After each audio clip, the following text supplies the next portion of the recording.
একটা জয় নিয়ে পরে চিটাগাং যাওয়া? না অবশ্যই, কারণ আমাদের 5-6 দিনের একটা ব্রেক আছে।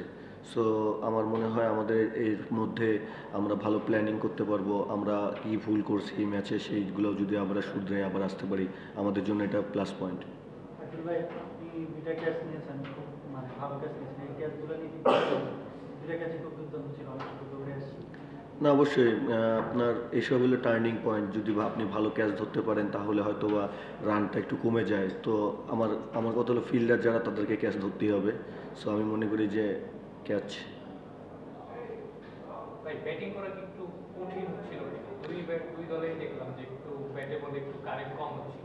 একটু উইকেটটা পরের দিকে একটু স্লো ছিল, বল টার্ন করতেছিল। সো 150-56 রান আসলে চেস করার মতন ছিল, আমরা ফেল করছি।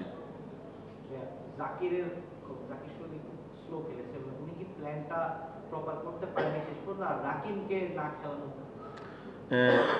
আমাদের প্ল্যানিং ছিল আমরা শেষ পর্যন্ত খেলবো, কারণ আমরা যদি উইকেট হাতে থাকে, আমরা যদি 5-6 ওভারেও যদি একটা 50 রানের টার্গেট থাকে, আমরা ওটা আমাদের যে প্ল্যানিং ছিল ওই প্ল্যানিংয়ে যাচ্ছিলাম। বাট ওই সময়টা বেশি ডট বল হওয়াতে আমরা ওটা প্ল্যানটায় যাইতে পারিনি।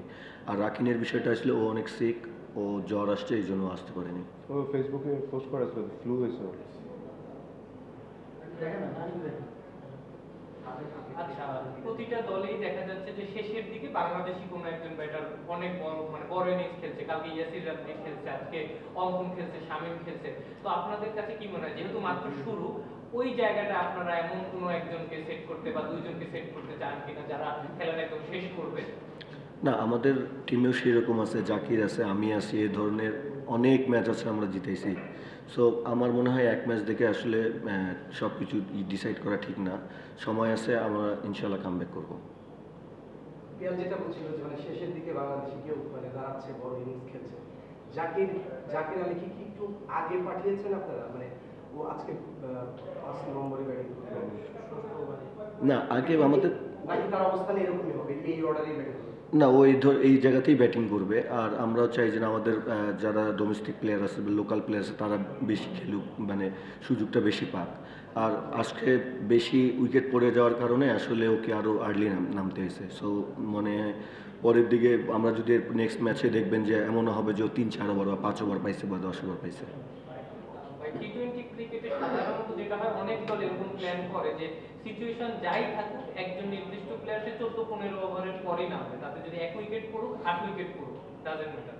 তো আপনারা কি জাকিরকে এই ধরনের রোলে ব্যবহার করতে চান কিনা? আজ যেমন মানে 5-এই তিনি নামছেন, আর্লি 3 উইকেট পড়ে গেছেন, অনেকটা দেখা গেছে যে নাম্বার 3 নাম্বার 4 এর রোলটা প্লে করতে হয়েছে।